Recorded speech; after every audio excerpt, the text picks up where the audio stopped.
racism. Yeah. It was, kind of quiet. But now, in the United States of America, these days, in our home state, they are overt with it. Yeah. They are bold with the racism and the discrimination and the bias and the bigotry.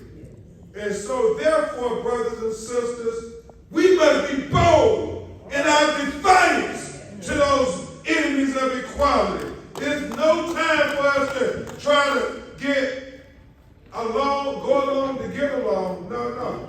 They need to kill our children's future. It's more evident than ever now. We have to understand that since the previous president made it in vogue to be a racist. Bobby, I'm just saying, he ain't holding back when he talked about, these S-hole countries from Africa. I mean, he's telling us. I mean, think about the exonerated fire, known as the Central Park Fire, your hometown of New York. What did he do? Even after they had clear evidence that they were innocent. What did he say?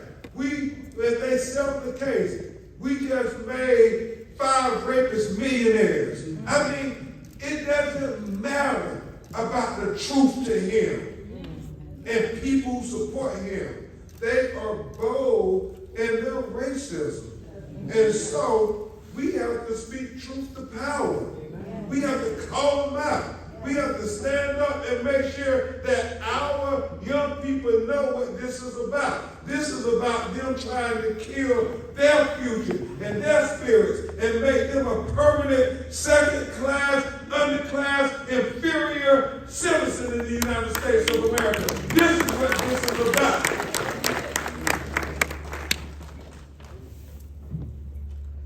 And brothers and sisters,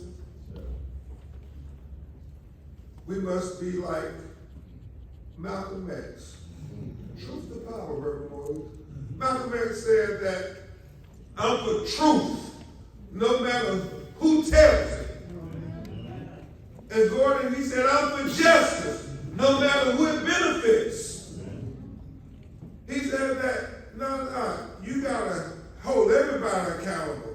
They gotta be across the board accountability. And that's what we got to do. And he said that you understand that there's a system where in the bullet and the ballot, is either going to be the bullet or it's going to be the ballot. And he said, black people, we got to go both. We got to go both like our lives depend on. Let me tell you that part about Malcolm X. But we got to go both at this election because it's going to have circumstances and consequences, as Bernie Mac say, on our children. It's real. And so we got to be strategic, not just defiant. And James Baldwin said that, we can disagree, but not be disagreeable. Unless your disagreement is rooted in your denial of my humanity and my right to exist as an equal human being on this earth. That's how we gotta be. We gotta be ready to speak truth to power. That's why I keep suing Governor DeSantis. We gotta be bold and defiant every chance we get. And we gotta speak truth to power. Yeah, we cannot ever be scared. If you're scared, say you're scared and move out the way so the rest of us who ain't scared can run to the front.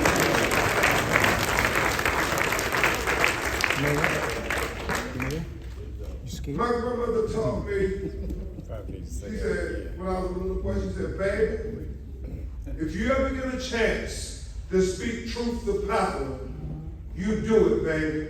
You do it. She said, I don't care if they call you controversial. I don't care if they criticize you. I don't care if they call you a race baiter. I don't care if they call you everything but a child of God. If you ever get a chance to speak truth to power, she said, you do it, baby. You do it. She said, Johnny, she told me, you speak truth to power even if your knees are knocking.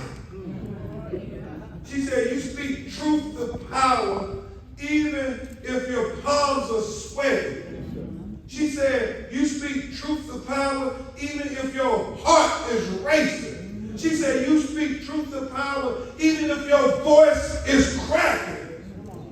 She said, because too many people sacrifice too much for you to get a chance to speak truth to power. She talked about people getting up, catching the early bus to go clean other people's houses, cook other people's food, breastfeed other people's babies, so you can have this chance to be in the room and speak truth about it. She talked about what our ancestors had to endure doing slavery, being lynched, being hung, being raped, going through all of this, so we can have a chance to speak truth to power. And shame on us when we get in the room and we say, oh, they're going to talk about me if I speak truth to power. They're going to call me controversial. Well, what was the sacrifice for? If you get in the room and you can give a voice to those who will never have a voice in that room and you don't speak truth to power. I mean, shame on you. And so that's what I'm saying. Brothers and sisters at Bethel meet right now, we have an obligation anytime we get a chance.